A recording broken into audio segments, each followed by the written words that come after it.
Direct speech అదేవిధంగా indirect స్పీచ్లో భాగంగా ఈ వీడియో అనేటువంటిది పార్ట్ 3 అండి. ఇందులో మోడల్ 3 అదేవిధంగా మోడల్ 4 అనేటువంటిది 2 రకాలు ఉంటాయి. ఆ రెండు ఎక్స్ప్లెయిన్ చేసుకుంటే కంప్లీట్ టాపిక్ అనేటువంటిది మనకు అయిపోతుంది. కాబట్టి ఒక్కసారి ఇది చాలా చాలా ఇంపార్టెంట్, ఈజీగా అర్థమవుతుంది. కాబట్టి ఎవరైతే టెట్కు ప్రిపేర్ అవుతున్నటువంటి యాస్పిరెంట్స్ ఉన్నారో, డిఎస్సికి ప్రిపేర్ అవుతున్నటువంటి యాస్పిరెంట్స్ ఉన్నారో, మీరు ఏ కాంపిటేటివ్ ఎగ్జామ్ అయినా సరే ఇట్లా చూస్తేనే గుర్తుపట్టడానికి డైరెక్ట్ నుంచి ఇండైరెక్ట్ స్పీచ్ అనేటువంటిది మనం ఐడెంటిఫై చేస్తే పక్కా 1 నుంచి 2 బిట్లు అనేటువంటిది వస్తుంది. కాబట్టి ఏ కాంపిటేటివ్ ఎగ్జామ్కి ప్రిపేర్ అవుతున్నా సరే, ఏ క్వశ్చన్ పేపర్ చూసినా సరే active voice, passive voice, direct speech, indirect speech లేనటువంటి క్వశ్చన్ పేపర్లు ఉండవు. కాబట్టి అంత ఇంపార్టెంట్ టాపిక్ అనేటువంటిది మీ అందరికీ అందిస్తున్నాను. కాబట్టి తప్పకుండా మీ నుంచి నేను ఆశించేది ఒక లైక్. అదే రకంగా యాప్ను ప్లే స్టోర్ నుంచి డౌన్లోడ్ చేసుకోవడానికి ప్రయత్నం చేయండి. అనేక వీడియోస్, అనేక పీడిఎఫ్ అనేటువంటిది మన యొక్క యాప్లో ఉన్నాయి. తప్పకుండా మన యాప్ను కూడా డౌన్లోడ్ చేసుకోండి. లెజెండ్స్ ఎప్పుడు కూడా లైక్ చేయకుండా చూడరు. కాబట్టి ఇంత కష్టపడి ఈ వీడియోస్ అందిస్తున్నారు కాబట్టి తప్పకుండా లైక్ చేసి ఉంటారు మనస్ఫూర్తిగా కోరుకుంటూ వీడియోలోకి వెళ్ళిపోదాం. Model 3 imperative sentence. గతంలో మనకు అసర్టివ్ సెంటెన్స్ అదేవిధంగా ఇంటరాగేటివ్ సెంటెన్స్ చూసాము. ఇప్పుడు ఇంపరేటివ్ సెంటెన్స్లో మనకు డైరెక్ట్ నుంచి ఇండైరెక్ట్ స్పీచ్ అనేటువంటిది ఏ రకంగా మారుతుంది అనేటువంటిది మనం ఒక్కసారి చూద్దామండి. వర్బ్ 1లో కానీ, డోంట్తో కానీ, ప్లీజ్తో కానీ, వర్బ్ 1తో కానీ, డోంట్తో కానీ, ప్లీజ్తో కానీ ప్రారంభమై ఫుల్ స్టాఫ్తో అంతమయ్యే వాక్యము. చూడండి, ప్లీజ్, గెట్ అవుట్, గెట్ అంటే V1 తోటి ప్రారంభమైంది, డోంట్ తోటి ప్రారంభమైనటువంటి వాక్యాలు అంటే ప్లీజ్ తోటి కావచ్చు, వర్బ్ 1 తోటి కావచ్చు, లేకుంటే డోంట్తో ప్రారంభమైనటువంటి వాక్యాలు ఏవైతే ఉన్నాయో ఇవన్నీ కూడా ఇంపరేటివ్ సెంటెన్స్కి ఎగ్జాంపుల్ అవుతాయి. కాబట్టి వాటిని డైరెక్ట్ స్పీచ్ నుంచి ఇండైరెక్ట్ స్పీచ్లోకి ఎలా మారుతాయి అనేటువంటిది చూద్దామండి. మార్చే విధానం, రిపోర్టింగ్ వర్బ్. చూడండి, ఇక్కడ సెడ్ టు వస్తే ఇక్కడ మనకు రిక్వెస్టెడ్ టు అని రావచ్చు, ఆర్డర్డ్ అనేటువంటిది రావచ్చు, అడ్వైజ్డ్ రావచ్చు, కమాండెడ్ రావచ్చు, ఆస్క్డ్ రావచ్చు. అంటే ఇక్కడ మనం కామన్గా సెడ్ టు అనేటువంటి దాని బదులు అక్కడ ప్లీజ్ ఉంటే రిక్వెస్టెడ్ టు, ఒకవేళ అక్కడ ఆర్డర్ ఉంటే ఆర్డర్డ్, ఒకవేళ అక్కడ సజెషన్ అయితే అడ్వైజ్డ్, ఒకవేళ అక్కడ ఆర్డర్ అయితే కమాండెడ్, ఒకవేళ అక్కడ క్వశ్చన్ అయితే ఆస్క్డ్ అనేటువంటిది వస్తుంది. ఒక రకంగా చెప్పాలంటే ఇవన్నీ కూడా చాలా ఇంపార్టెంట్. మనం ఎగ్జాంపుల్లో చెప్తే కానీ అర్థం కాదు. కాబట్టి తప్పకుండా ఒక్కసారి అన్ని ఎగ్జాంపుల్ చేయడానికి ప్రయత్నం అయితే చేద్దామండి. మెయిన్గా ఇక్కడ చూసినట్లయితే ఎగ్జాంపుల్స్ చూడండి. ఇక్కడ connecting words 2 plus infinitive, 2 plus verb 1 అనేటువంటిది కూడా ఉంటుంది. ఇది చాలా చాలా ఇంపార్టెంట్. కనెక్టింగ్ వర్డ్ అంటే మనం ఇంతకుముందు దట్ అనేటువంటిది వాడాము కదా, దాని ప్లేస్లో మనకి ఇక్కడ 2 ప్లస్ వర్బ్ 1 అనేటువంటిది ఉంటుంది. ఒక్కసారి ఇక్కడ చూసినట్లయితే she said to him get out of the room, get out of the room అంటే ఇక్కడ చూడండి, ఒక వాక్యం చదువుతూ ఉన్నప్పుడు ఇది డైరెక్ట్ స్పీచ్ అండి. ఈ వాక్యం డైరెక్ట్ స్పీచ్లో ఉన్నప్పుడు get out of the room అనేటువంటిది ఇక్కడ గెట్ అంటే వర్బ్ 1 తోటి ప్రారంభమైంది. వర్బ్ 1 తోటి మనకు ఇక్కడ ప్రారంభమైతే రిపోర్టెడ్ సెంటెన్స్ అనేటువంటిది ప్రారంభమైతే అక్కడ మనం ఏం చేయాలంటే గెట్ అవుట్ అనేటువంటిది ఏంది, గెట్ అవుట్ అనేటువంటిది చెప్తాం, మనం ఆర్డర్ ఇస్తాం అన్నట్టు. అంటే ఇక్కడ సి సెడ్ టు అనేటువంటి దాని బదులు ఆర్డర్డ్ అనేటువంటిది రాస్తాం. సి ఆర్డర్డ్ హిమ్, ఇక్కడ టు అనేటువంటిది యాడ్ చేసి ఉన్న వాక్యం ఉన్నట్టుగానే మనము రాస్తామండి. To get out of room, get out of the room అనేటువంటిది రాయాలి. అంటే ఇక్కడ మార్పులు చేర్పులు ఏమి, ఒకసారి సెట్ టు అనేటువంటిది ఆర్డర్గా మారింది. ఇక్కడ ఆర్డర్ ఉంది కాబట్టి వర్బ్ అనేటువంటిది వర్బ్ 1 తోటి మనకు స్టార్ట్ అయింది కాబట్టి టు అనేటువంటి ప్రిపోజిషన్ తోటి ఆ 2 వాక్యాలను కలపడానికి మనము ఉపయోగిస్తాము. కాబట్టి చాలా జాగ్రత్తగా గమనించండి. Next second example, the doctor said to the patient take rest. Doctor పేషెంట్కు చెప్పాడు ఏమని, టేక్ రెస్ట్ అనేటువంటిది సజెషన్, ఇది ఆర్డర్ కాదు. రెస్ట్ తీసుకోండి అనేటువంటిది ఒక సజెషన్. కాబట్టి ఇక్కడ ఏం చేస్తాం మనము, ద డాక్టర్ అడ్వైజ్డ్, సలహా ఇవ్వడం, advised the patient. Set to అనేటువంటిది ఇక్కడ అడ్వైజ్డ్గా మారింది, కొన్ని సందర్భాల్లో ఆర్డర్గా మారుతుంది, కొన్ని సందర్భాల్లో రిక్వెస్టెడ్గా మారుతుంది అనేటువంటిది మనకు గుర్తు కావాలి. నెక్స్ట్ ఇక్కడ the patient take rest, to take rest, to అనేటువంటి ప్రిపోజిషన్ తోటి మనకు కలిపి వాక్యాన్ని అనేటువంటిది రాయాలి. డోంట్తో ప్రారంభమయ్యే వాక్యానికి నాట్ టు ప్లస్ ఇన్ఫినిటీ అనేటువంటిది ఉపయోగిస్తాం. ఇన్ఫినిటీ అంటే వర్బ్.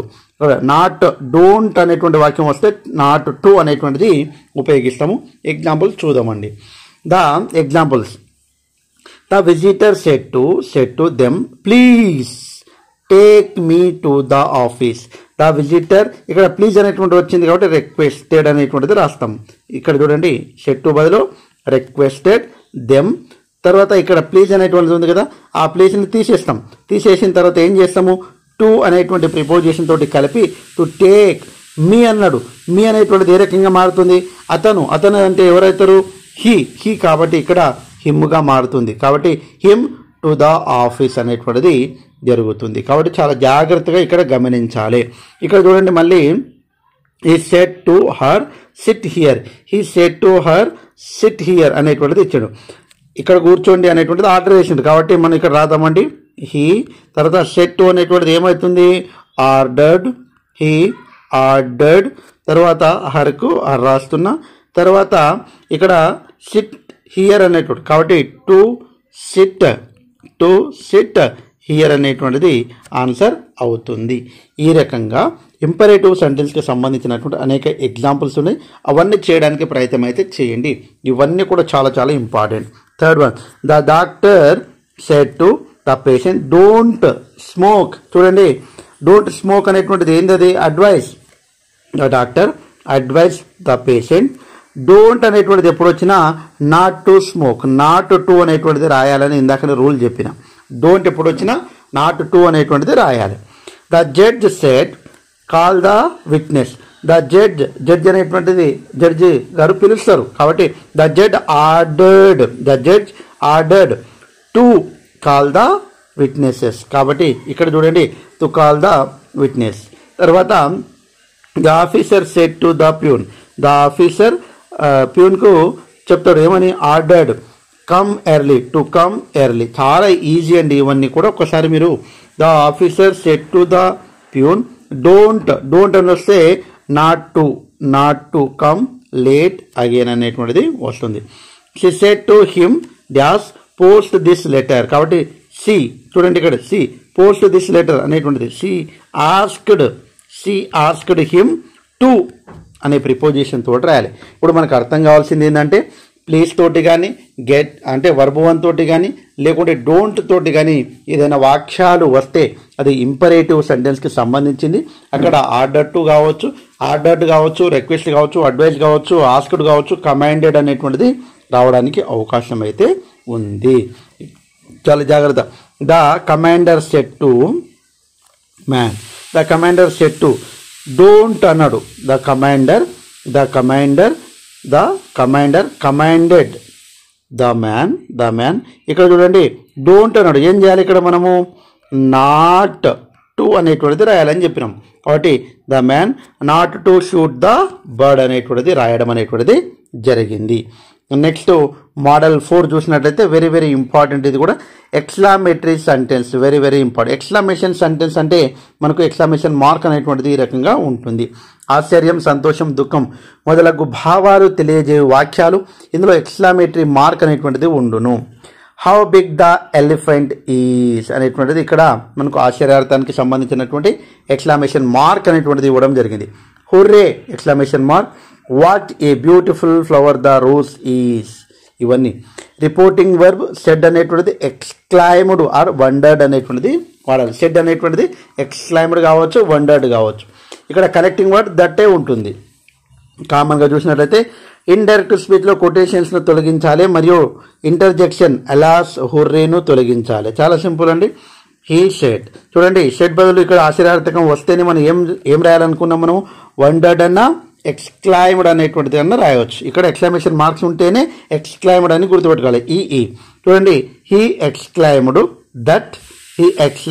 దట్. తర్వాత ఇక్కడ హీ వాజ్ ఏ ఫూల్.